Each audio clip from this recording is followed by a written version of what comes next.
Bonjour et bienvenue dans ce cours de SNT sur l'interface homme-machine. Alors, on va commencer avec le principe de base qui est l'utilisation d'un capteur pour une mesure qui va venir donner une information liée à une interface qui va donner une interaction sur un actionneur qui va venir corriger la mesure. Ces termes peuvent paraître un petit peu compliqués, ainsi on va prendre un exemple, la température d'une maison en hiver. Lorsque vous êtes dans votre maison en hiver, en supposant qu'il n'y ait pas de chauffage, vous pouvez mesurer par vous-même la sensation de froid.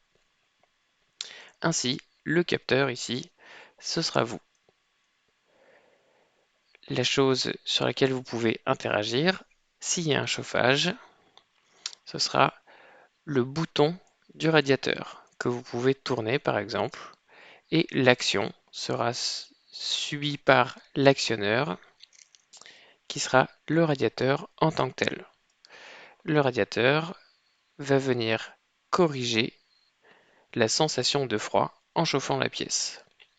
Ainsi, vous venez de comprendre ce qu'est un capteur qui va mesurer une information, qui va ensuite transférer son information à une interface qui va être liée à un actionneur.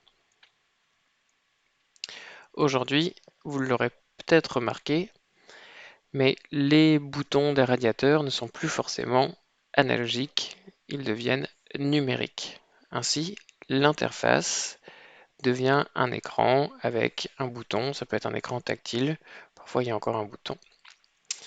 Donc prenons l'exemple du cas où on veut monter la température, par exemple à 68 degrés chez soi. Alors là c'est vraiment très chaud, ce serait par exemple pour faire un sauna chez soi, donc je ne vous le recommande pas pour le bien de la planète. Si toutefois vous voulez essayer, voilà ce qui se passerait. Vous donnez une consigne de 68 degrés qui va donc agir sur le radiateur qui va se mettre en route. Le radiateur va faire, comme à la fois précédente, va corriger la sensation de froid. Et un capteur, cette fois-ci, lié à l'interface, le capteur, lui, il va mesurer la température de la pièce. Ici, si on mesure la température à 25,9 degrés Celsius, ce sera envoyé à l'interface. Et l'interface, elle va réfléchir et calculer un petit peu et dire est-ce que la consigne, par exemple 68 degrés Celsius, c'est la même chose que la mesure que le capteur m'envoie. Ici, on peut voir que non. Ainsi, tant que c'est non, on va continuer à chauffer, donc le radiateur sera en route. On garde toujours le même principe d'interface, d'actionneur et de capteur.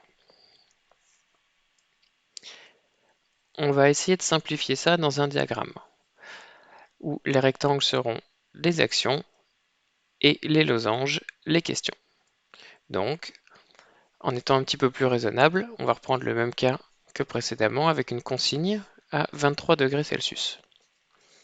On mesure la température au départ à 18 degrés Celsius et on envoie l'information à l'interface.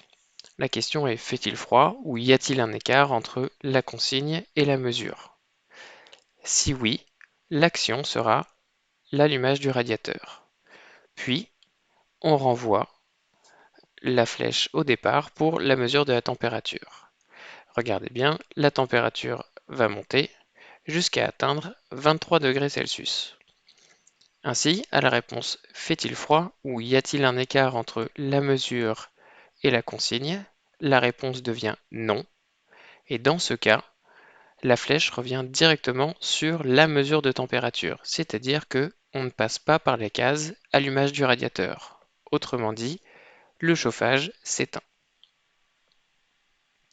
Donc, le diagramme final sera celui-ci. La mesure de la température, fait-il froid? Oui, non. Si oui, allumage du radiateur. Et c'est ce genre de diagramme qu'il est possible de vous demander. Alors, afin de vous laisser le faire par vous-même, je vais vous donner un exemple qui est le remplissage d'une bouteille avec un robinet.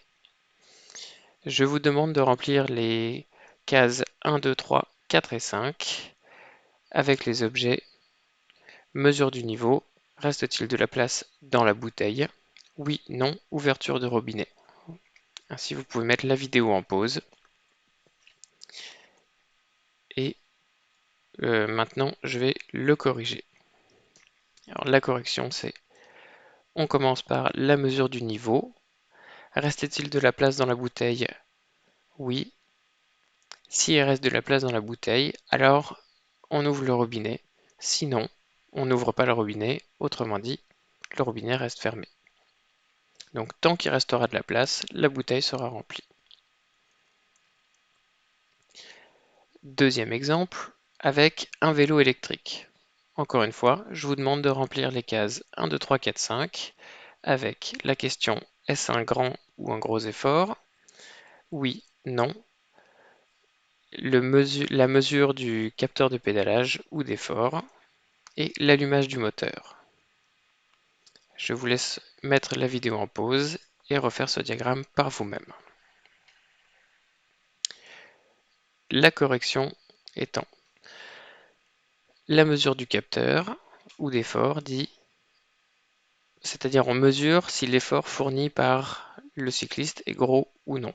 S'il y a un gros effort, alors le moteur va se mettre en route, va aider le cycliste.